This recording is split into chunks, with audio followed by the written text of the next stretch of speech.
process.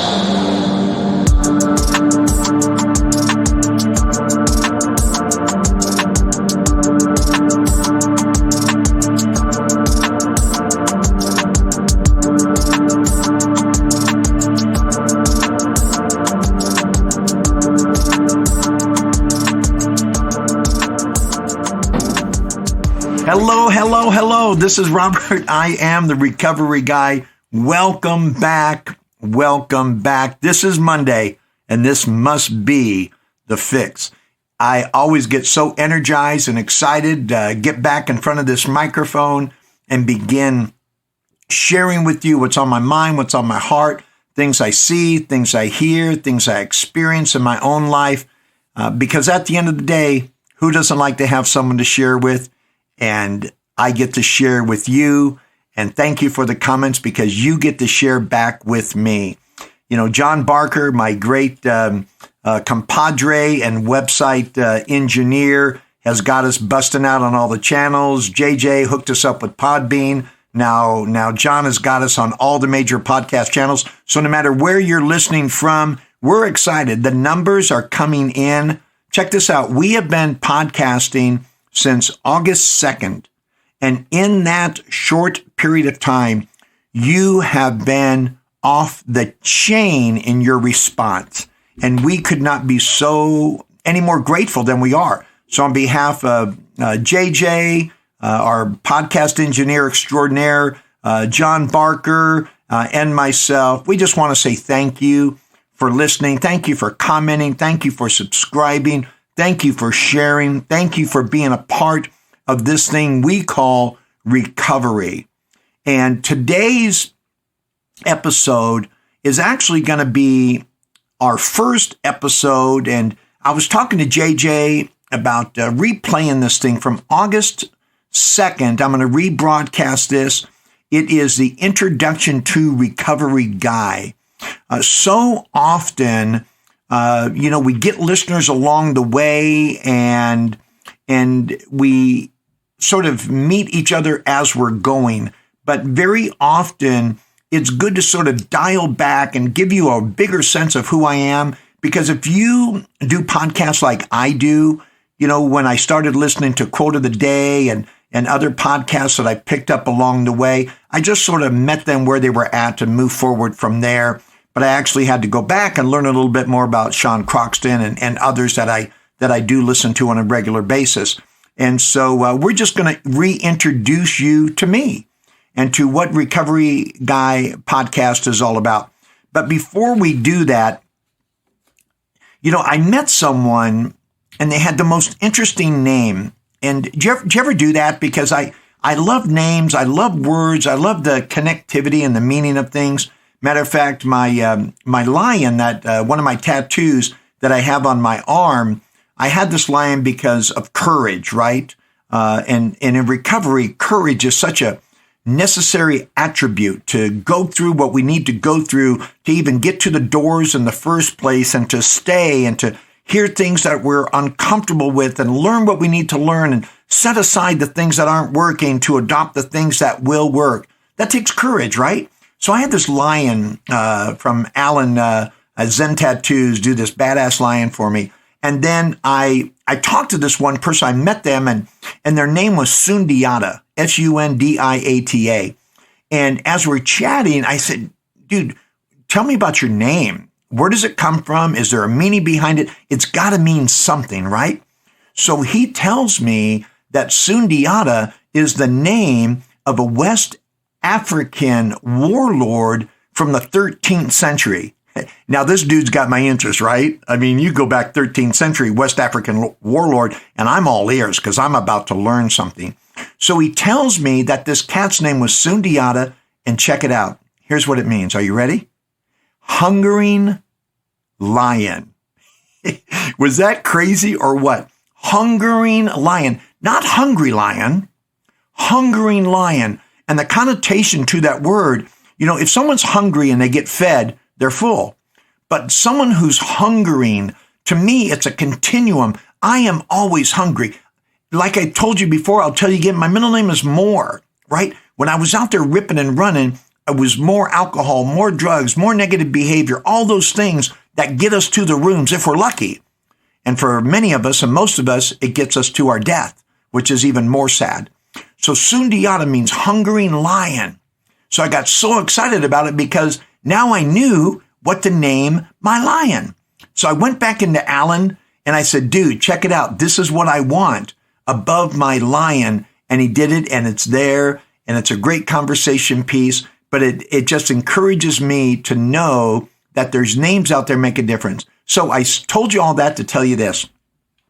Last week again, I was talking and I met this one person, and her name was Tripti, Tripti, Tripti. So I said, Tripti, that's an unusual name. What's the background? Is it a combination of names? Why were you named that? And she told me that it's a name from India, and it means to be content or satisfaction. And I said, what's the story behind this, right? And so Tripti went on to tell me that her father wanted to have a son. Now, she was the fifth daughter born, and he still did not have a son. And one of his friends came up and said, dude, you need to be content with these girls that you're having. You need to be satisfied that you even have healthy children at all, instead of worrying about whether or not your daughter is a son, right? And so he named her Tripti because he was content with her. Is that not a great story or what? And here's the deal. Here's why it's significant for you and me. Because in our previous life, when we were out there ripping and running and nothing made sense, and we were like Mr. Toad's Wild Ride, 100 miles an hour in every direction, right? We were never content. We always wanted to be somebody else, doing something else, somewhere else. But who I was, where I was at, and what I was doing was never enough. There was never any satisfaction. There was never any contentment, right? So here's the deal. Let's be Tripti, right? Let's go tripping. Let's be Tripti. Let's learn to be content as we go through this journey of recovery. Now, we're not always going to be content. Sometimes we get a little anxious, and that's okay. Maybe sometimes my being anxious will get me to pay more attention or get me to work smarter in a particular area or take something more serious. But at the end of the day, at the end of my day, when I sit down and I realize one more day I was clean and sober, one more day I learned something I wasn't going to learn otherwise, and I lay back and say, you know what? This is good being me. I wouldn't be anywhere else. I wouldn't be anyone else, and I wouldn't be doing something else. And I'm satisfied with what I have. I'm not wanting more or anything else. The state or feeling of being contented, satisfaction, contentment, is that where you are? I hope so. And in stages, early on in recovery, it's hard to be in any one place for any given time, right? But let's learn to be content. Let's learn to be Tripti, right? Let's know that we have a state of being contented and have that ease of mind that, as the definition, comes from contentment. All right, I'm going to send you off now. We're going to get the introduction to Recovery Guide loaded up from August 2nd. Thank you so much for listening. We look forward to seeing you on Thursday at the checkup. Have a great day. I am the Recovery Guy. Thanks for listening.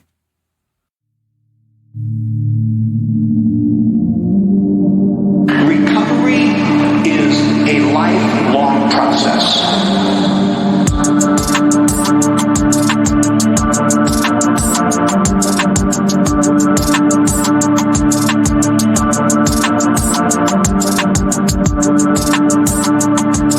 Good afternoon, good evening, good morning. It really doesn't matter because they can all be the same at the same time. Hey, my name is Robert. I am the Recovery Guy. I'm pretty excited to start laying down some podcasts, discussing some things. Every day is an adventure, and I just want to be a part of it. You know, before we get going, I think some of the things that may be most important that you know about me is how I often will describe myself as a former broken person who learned how to become whole. By the time I was 18 years old, I had become chronically addicted to alcohol and drugs, and my life was just a spiraling mess. Nothing made sense. This condition would lead me in more negative and life-risking situations than really any one person should ever have to live through. Then on April 25th, 1986, at the age of 32, when I really thought all was lost, I found my way to the rooms of recovery. I found there was another way.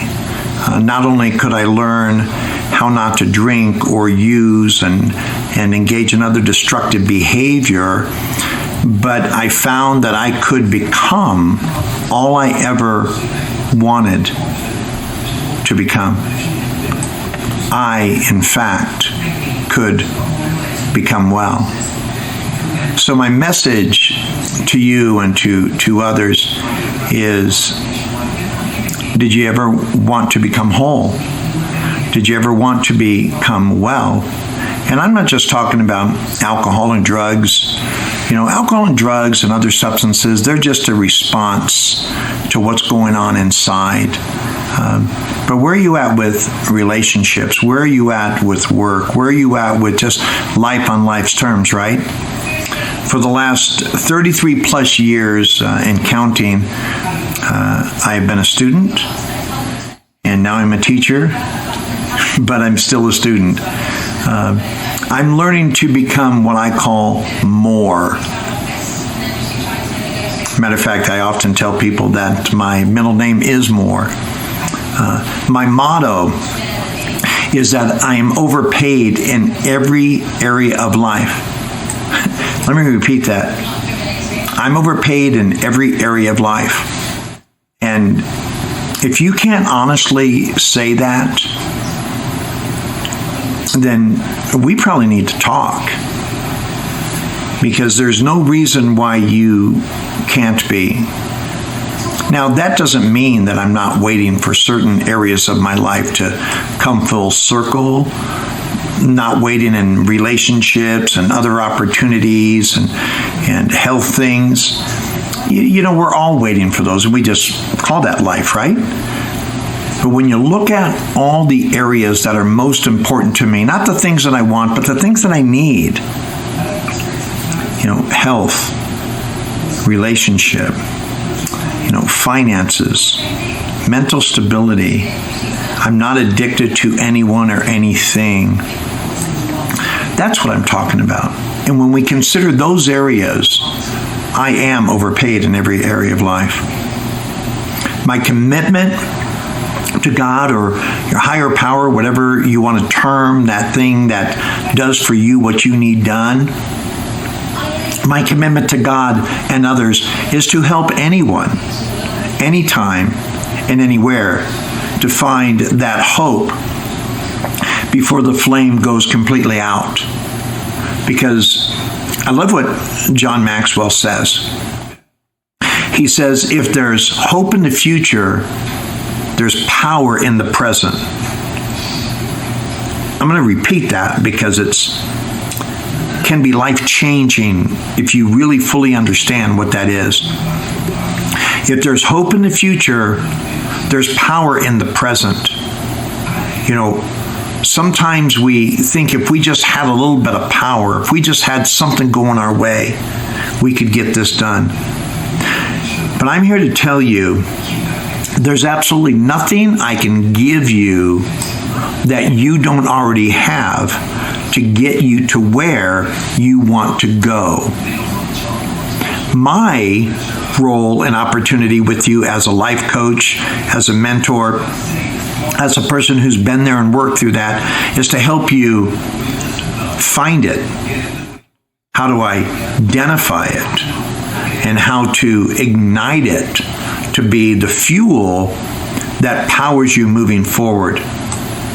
Because once the flame goes out and hope dies, for most of us, we never get it back. So if you are a person who still has hope, you just don't dare speak it out loud, then we need to talk, because I need to show you how to find your power.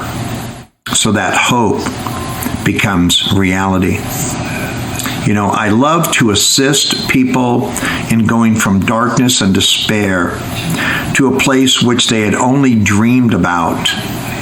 And it's really my passion. I wake up every day asking the universe for another opportunity to share what in AA we talk about experience, strength, and hope.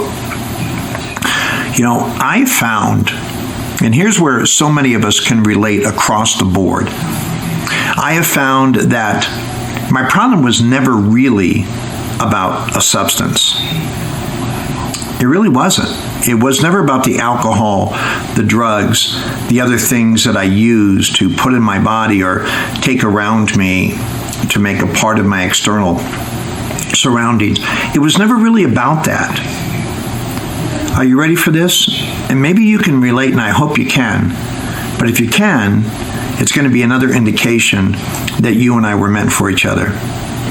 I found that my problem wasn't that I had to use or carry on with behavior. My problem was that I didn't know how to live, right? I don't know how to live. So I would tell people I would go through life sideways because going through life head on was just so painful for me that I couldn't bear it. And the pain grew and grew and grew. And it was necessary, as Father Martin says in Chalk Talk, it's a natural human response to seek relief from that which is uncomfortable. Do you feel me? It's a natural human response to seek relief from that which is uncomfortable. Example, if it's cold, you put on a jacket. If it's raining, you use an umbrella. If it's too hot, you take off some clothes. If you have a headache, we take some aspirin, right? If we're thirsty and we're uncomfortable, we drink some water. If we're hungry, we eat. Those things that in life, natural things in life that make us uncomfortable until we fulfill them. And that's what I teach others how to do. I teach you how to find a natural, progressive, and positive way to give us what we need to become all that we can become. Essentially what I do is I teach others how to live in all its variable environments. So many people in this life lose their way. And my desire and hope and prayer is that I will see you along my journey. Because really what I want you to do through these podcasts is to sort of come alongside me, right? And lend a hand, and you lend your hand, and we go through this journey together, right? I often love to talk about The Wizard of Oz. What a fabulous movie. Dorothy, she's lost. She thinks there's someplace else for her to be, somewhere over the rainbow, right? And along that journey on the yellow brick road, she meets these characters, right? The scarecrow, he needs a brain. The lion needs courage. The Tin Man needs a heart, right? And even the wizard needed to find a way to get back to Kansas. So when we look at all those people, they sort of come together along the way. And they encourage each other to know that they're there through the thick and thin. And we need to be there, you and me, together through the thick and thin. Because no matter what you need, let's go find it together, right? Just because I'm where I want to be doesn't mean that there's not another place for me to go, right? Good is the enemy of best. And if, as well as I am today, I want to become more well, or as my good friend Tom Bennett would say, become weller than the well, right? How about you? Do you want to become well? Do you want to become more? I often tell people that's my middle name, right? When I was out there ripping and running and doing alcohol and drugs and all the other negative behavior was more this, more that, more the other, but that more was killing me. So now my more is hope, it's joy, it's peace, it's surrender, it's yielding myself to the things in life that contribute to my life. And my message is of hope, it's of joy, and it's for personal and practical prosperity for all who would listen, and even those who don't, because I don't know who you are, right? I believe in it's called the rule of thirds. Maybe you've heard it before, I don't know. But the rule of thirds, Dr. Nessman, my psychologist in college, one of my professors told me, said, Robert, the rule of thirds is this. A third of the people are going to gravitate to your message. They're going to love it. They're going to take it. They're already going in that direction anyway. And they're going to dig you and take what you have to offer, and they're going to grow. Then there's going to be a third of the people who may or may not feel you, but they're not against you. Maybe they're not for you. Maybe they could go one way, but they won't go anywhere less because they've already made a decision to be mediocre, right? Then there's the bottom third who think I'm full of whatever and they don't want to hear my message, right? Because there's always that third, and that's okay. But here's the deal. I don't know who you are. I don't know what third you're in. So I owe it to you and to me to speak to you as if you are in the upper third. I need to speak to you as if you're going to take this stuff, you're going to run, you're going to grow, you're going to become everything you've always hoped you would be. I want to be a fresh perspective. I want to introduce topics of instruction, of hope and joy that will highly motivate you in a positive way. I would consider it an honor if you would listen to the message that I've been given. My name is Robert. I'm a recovery guy, and I'm all about you going from broken to whole. Thank you for sharing this time with me today.